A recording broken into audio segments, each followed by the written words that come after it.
מה קורה אחות שלנו? וואסאפ. אני אחכה, אם לא אותך. אנחנו שולחים לך מפה מארץ ישראל הקדושה שלנו, הארץ הכי טובה בעולם. הרבה איחולי הצלחה בקליבלנד. תייצגי אותנו, את הבית שאנים, בכבוד. עשית פה צעד לא פשוט ולא מובן מאליו.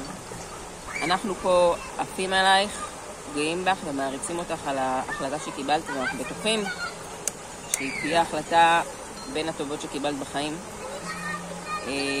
שולחים אלייך מלא נשיקות וחיבוקים. God will bless you. והשיר שאנחנו רוצים להקדיש לך זה השיר, המשפט שחרטנו לך על הצמיד, תגבירי את האור שבך.